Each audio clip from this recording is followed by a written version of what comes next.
another episode of the Popcorn Conspiracy. I'm Dave G, and joining me today is my co-host. Hello everybody, I'm Kyle.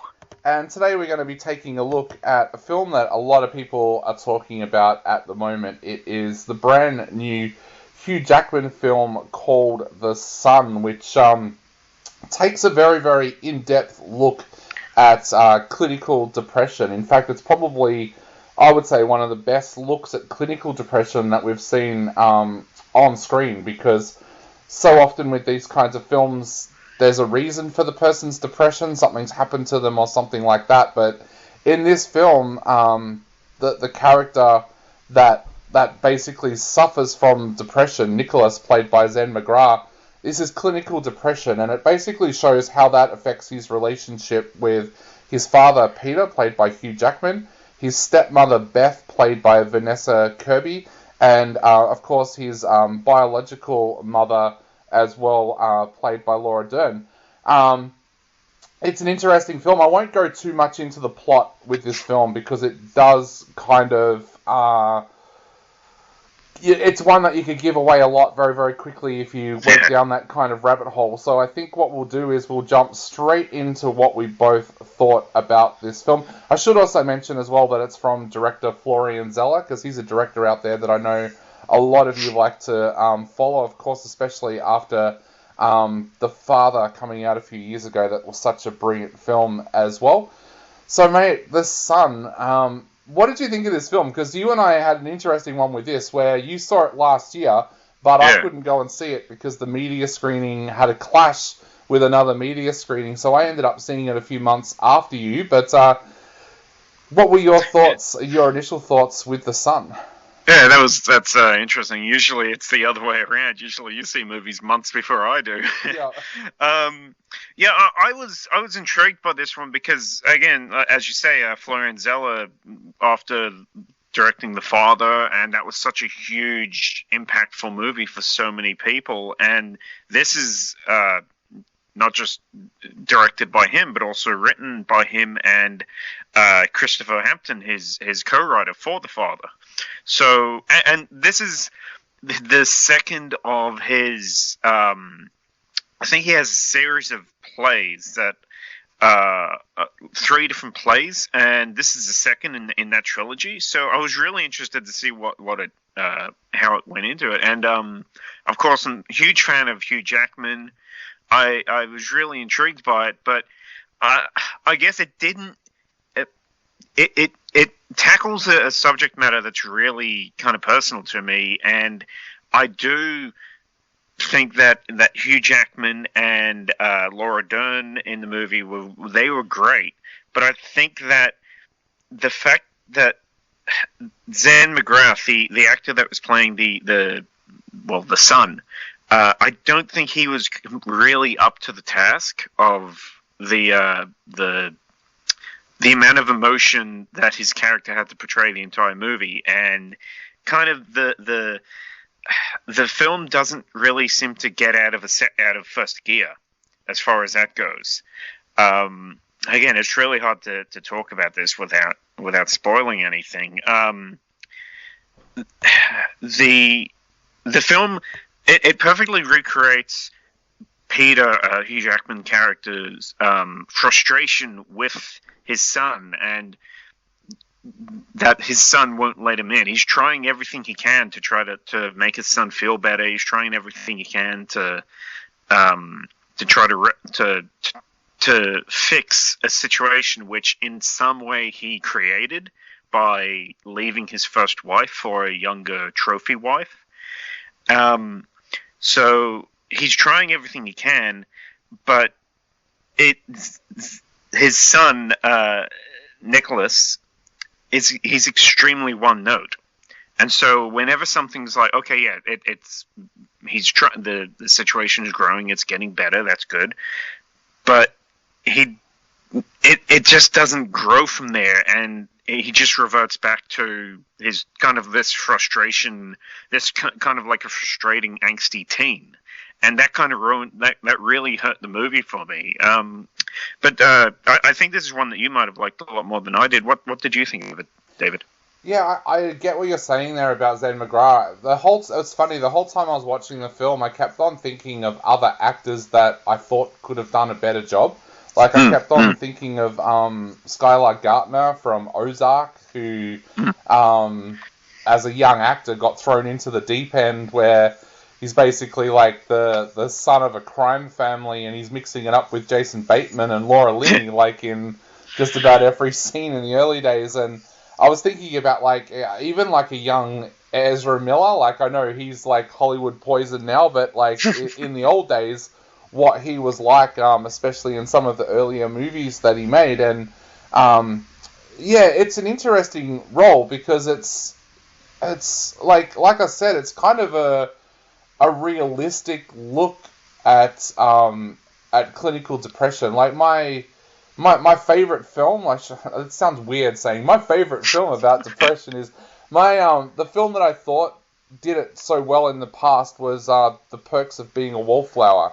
I thought that film did it really, really well because clinical depression is very different to depression that's come on from something like a traumatic experience or somebody having abusive parents or something like that. Clinical depression, quite often the person doesn't know what's happening, which I thought they did well with the screenplay, with the character of Nicholas, where people are asking him all the time, like, oh, well, why did you stop going to school? I don't know. Like, and that's literally, and you can see the frustration there, that he's getting frustrated that people are asking him. And I thought that was a really good look at that because, and also the feeling that everyone's like, oh, he'll snap out of it, because that's something else that gets said about people that suffer from clinical depression. Oh, they'll wake up one day and they'll just snap out of it. But again, I think the screenplay was good, but I thought he could have been a lot better. And I think that's why I was thinking about other actors that could have played that role. I thought also the adults that were around him did it so well. Like, for Hugh Jackman, I'm glad they didn't go down that whole path like they did with movies like Varsity Blues, where it's like he kind of expects that his kid's going to be like the number one kid at the school. He doesn't expect that. Hugh Jackman just wants his son to be functional, basically. And yeah, I thought the scenes between him and Laura Dern were some of the best scenes in the entire movie. I thought Vanessa Kirby was really good in her role as well. Like, it's an interesting kind of role because a lot of directors, screenwriters, and Florian Zeller doesn't do this, would have either portrayed her kind of like as a femme fatale or as the wicked stepmother, and they didn't do that. Like, she's not a bad character. Like, I know at times, because you're seeing kind of the film, seeing the plot play out through Nicholas's eyes, you've kind of got a bit of a dislike for her because it's like you rip this family apart. But at the same time, she's really trying, and a lot of stepmothers would have just been like, "You're not letting this guy into our house." Like she says a couple of times, like, he has these eyes that kind of make him look dangerous, but she doesn't really like say no, he can't come here, because she doesn't want to get between a father and son. So I thought Florian Zeller did a great job doing those kinds of things, because that goes totally against the grain of what Hollywood would normally do. Yeah, the adults in this movie, I think, were just so much more. I don't know. It's easy to say, I guess, that it's tricky for a young actor to go toe to toe with trained, like, veteran actors like Hugh Jackman and Laura Dern and even Vanessa Kirby now. But yeah, just for the teenage character, the character of Nicholas being so important to the movie, it's a pity that just Zen McGrath just didn't seem up to it. Right, very early on, there's a kind of a tearless monologue that he goes on, where he's talking about what's bothering him and what's going on inside his head, and he doesn't understand it. But it's just this tearless thing. Like, the actor can't even cry like he's supposed to, and this happens multiple times throughout the film. And like I said, I think maybe like I had a lot of patience for. I know it doesn't sound like it, but it's like I went into the movie thinking, okay, yeah, I know I'm going to have a lot of patience for this character because kind of I understand somewhat what he's going through. But yeah, just the performance that he put in just didn't really help it. But I really did think that Hugh Jackman shines. Like this is really like his movie because in looking at the problems that his son is going through, he reflects a lot on the problems that he had with his own father, who in this movie is played by Anthony Hopkins. Yeah. And Anthony Hopkins winning an Oscar for the father, and he's in this movie for only a very small, I believe, just one scene, but I'd say he's probably still like the best part about it. I think he like his performance was just great, like playing this complete, like just a total bastard of a character. Yeah. And this was actually very soon after I had watched Armageddon Time, which in that Anthony Hopkins is playing another grandfather character, but he's so completely different in this to what he was in Armageddon Time. Like Armageddon Time, he's this warm, loving character. In this, he's a complete bastard. Yeah. And yeah, I loved him in it. I thought he was I really enjoyed his performance. It's Hannibal Lecter does a standoff with Wolverine, basically. So, Wolverine. And I'm the same. That scene to me was like one of the most powerful scenes of the movie, but. And yeah, that was the really weird thing I think I found about this film was that Zen McGrath's character, this should have been a film where we were walking away saying that he should have been an Oscar favorite. Like, it's that kind of movie where if you had taken that role and played it correctly, you would have been a shoo-in for an Oscar nomination. But the fact that we are sitting here right now and talking about the fact that scenes between Hugh Jackman and Anthony Hopkins, even the scene between Hugh Jackman and Laura Dern in the little cafe that they go to at one point, even that is a more hard hitting scene that probably says like what went wrong with that performance. Like, the other performance I kept on thinking when I was watching this is, I was thinking about how many movies I've seen over the years where teenagers get put through real stress, and the performance of the actor at that time who was about that age, and I went back to thinking about Disturbia, the film with Shia LaBeouf. Like, that's a stock standard horror thriller, and Shia LaBeouf's performance in that of a character going through emotional stress and emotional anxiety because of the death of his father is probably better than this film, where you would think that this film would have the better performance because of the style that it is and what it's meant for. But yeah, it's interesting because like even when I've been talking to people over the last week and they've asked me, oh, what do you think of The Son? My first thing is, oh, Hugh Jackman is brilliant. Like, and that's not the way that it should actually be. Like, yeah, like this almost should be a film where we're kind of talking about the fact that Hugh Jackman is a weird choice for that role because it should be Zen McGrath's film. Like with, like this is going totally off track, and probably a lot of our listeners will be like, "Why is he talking about theatre?" But like the other night, I went to see Mary Poppins. Now, Marina Pryor is the biggest name in that production, but she's not Mary Poppins, so she's not the star of the show. And she plays like two smaller kind of roles in it, and that kind of felt weird. That's what we should be feeling with this film, is that it's a Zen McGrath film and Hugh Jackman is just there kind of thing to play the part. So the fact that people are calling this a Hugh Jackman film probably says that there was a little bit of a bad casting decision there. Yeah, in some ways, it's because Hugh Jackman is such a personable actor. He's such a likable actor and such a likable guy that he has that charisma. You instantly empathize with him, but you don't empathize with the son, and that really hurts the film. Yeah, considering the subject matter. I also thought it was a very almost secretive in how it was delivering the story. Like many conversations and events, you don't actually see them. You just hear the characters talking about them afterwards. Yeah. Like we don't see the we don't see Hugh Jackman and his new wife have an argument. You see them like apologizing for it afterwards, almost like it's a deleted scene. Like you don't see Nicholas interacting with his because Hugh Jackman and his new wife have a new baby, and you don't see Nicholas interacting with his child at all. But you're told that he's supposed to really love him and get along with him and all that.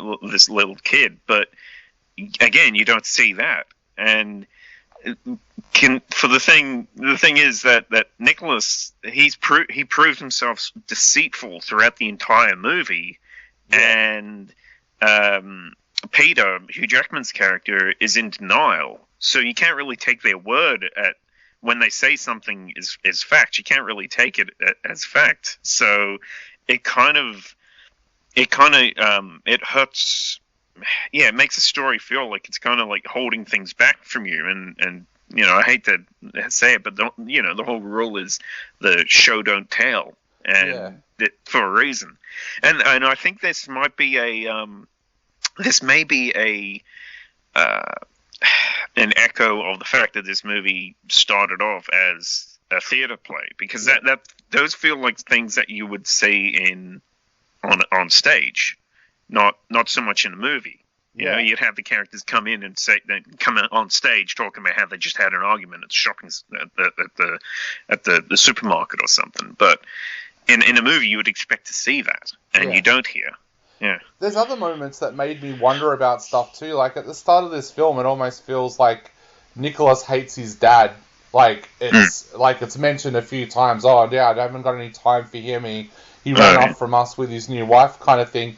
But then the moment that Peter, the dad, offers him, "Oh, come live with us," it's like, and he just says yes straight away. Like, and then you're like kind of left wondering, well, is the dad an asshole like they've said he is? Because like it doesn't feel that way. Like, and I know that can sometimes, like, I know that even from when I was growing up, when friends' parents split up and stuff like that, the child will see it from a different point of view. But Nicholas is old enough that he should be not seeing it that way. Like that he's but yeah, it just seems really weird because he's all, I hate my dad, I hate my dad, I hate my dad. And then as soon as his dad's like, "Oh, son, you can come and see me anytime. Like, you want to come live with me?" And he's like, "Yeah, okay."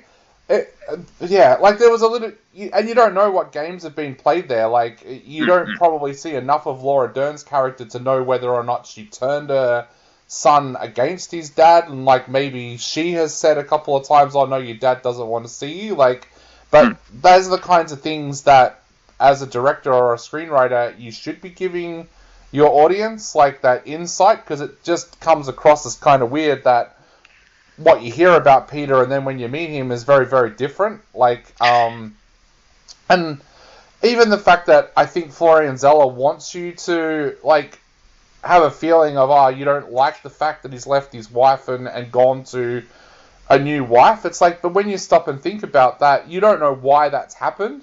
Yeah. Like,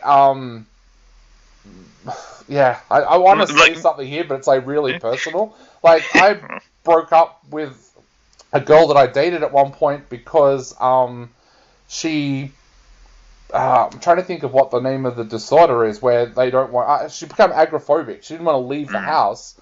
And yeah, like the way that different people viewed that breakup was like, well, you should have supported her. And it's like, well, I stayed for 2 years, like, with her not wanting to go out kind of thing. And it's like, you don't know those kinds of things, what's happened there, like why a relationship has broken up. So it feels like I said earlier, there's parts of this movie that goes against the Hollywood grain, but there's other times when it feels like Florian Zeller wants the audience to see it from that Hollywood grain, whereas like it's, oh, well, the dad's left the family, so he must be an asshole, but it doesn't go into a real explanation of why that has happened. Like, yeah, it's a sketchy one, because a lot of people will say out there that he should have stayed, but you don't know. Maybe she stopped showing him affection. Maybe she was wrapped up in her work and never home. there's so many different sides to a relationship breakup that there could be, and when you're not given that insight of what happened, as an audience, I hate being manipulated by the filmmaker into thinking, oh, you should hate this guy because of what we're telling you. Yeah, like Nicholas really doesn't shy away from telling Peter, Hugh Jackman's character. Like Nicholas doesn't shy away from telling him that, oh, it's all your fault, that this is happening, it's all your fault. And really trying to lay this shit on him. But Peter, he is trying. Like you see in this movie, he is trying to fix things, and he is trying to make things work.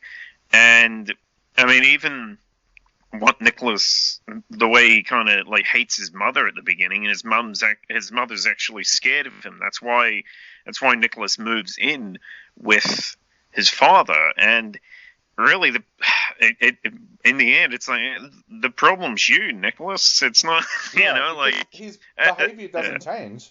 Yeah, that's the thing. It's like you the audience get really frustrated. Like I can't say how everyone's going to react to this film, but it's like I did go into this film really wanting to have empathy for Nicholas, and by the end of it, I didn't, because just his behavior, and not helped by Zen McGrath's performance or even the script. I'm not sure which one I would say was worse, but like I really didn't have much pity for him by the end, and I know I was obviously supposed to.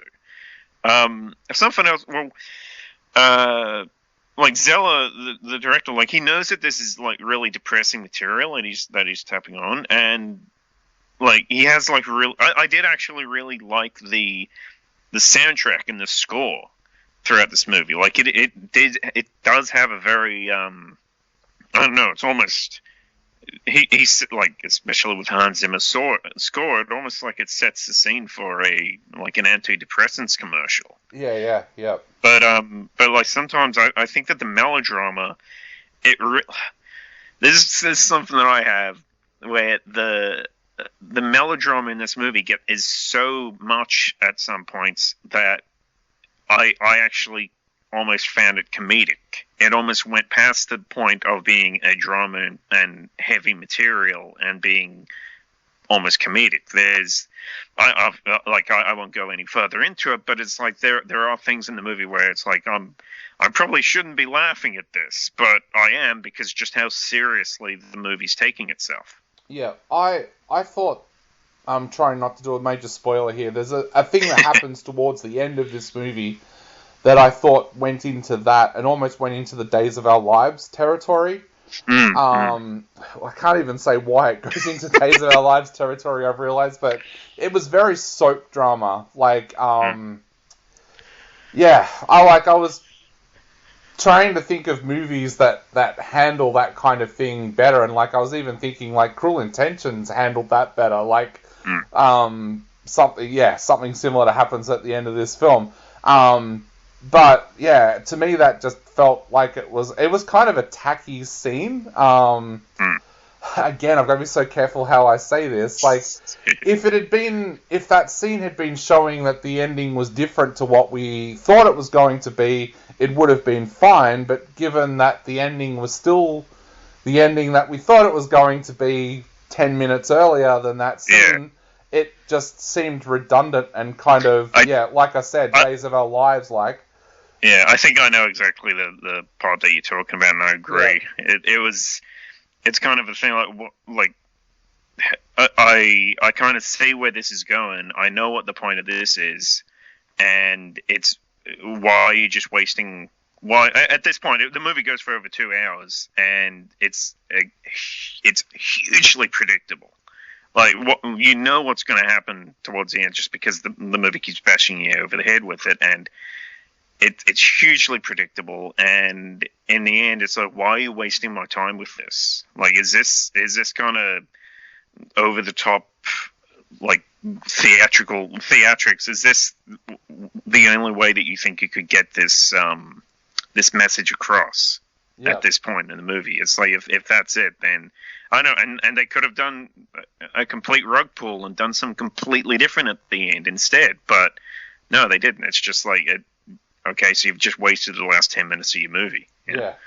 I don't know. Well, I guess we're heading into that territory now where we've got to start giving this a score. So what are you going to give The Sun out of 5 and why? I'm giving this 3 out of 5. I believe there's a lot of the same pieces here that went into making The Father such a brilliant movie. The same, like a couple of the same actors, the same writer, director, and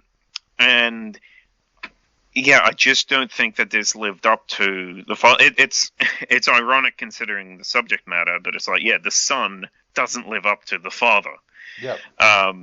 And yeah, it's a pity. I think it's really a movie that is carried entirely by Hugh Jackman's charisma, and the rest of the performances of the other actors are really great. But unfortunately, I think that just how frustrating Nicholas as a character is, and the kind of disappointing performance that Zem McGrath gives doesn't help, and so it's just kind of a 3 out of 5, like kind of middle of the road for what should be a lot more of an impactful movie. Yeah, I'm going to go a little bit higher. I'm going to give it a 3.5 out of 5, but I'm thinking like now as I say that, most of that score is probably for Hugh Jackman's performance and pretty much everybody but the Son's performance, like which is kind of interesting. I think like the other bit about that like really shocked me as well was that like you said, The Father was such a brilliantly acted film. Like the performance of everybody in that film was absolutely amazing. So yeah, it's like they like quite often say the sequel doesn't live up to the original, and it almost feels like that, but I almost feel bad saying that because there's 3 people in this film I think that do an absolutely brilliant job. So yeah, it's kind of rough having said that, but that's it for The Sun. Kyle is giving it 3 stars. I'm giving it 3.5 stars. Go along, check it out. Let us know on social media what you think of this film as well. But for now, I've been Dave G. And I've been Kyle. And that's it for this episode of the Popcorn Conspiracy. We'll be back soon with another episode.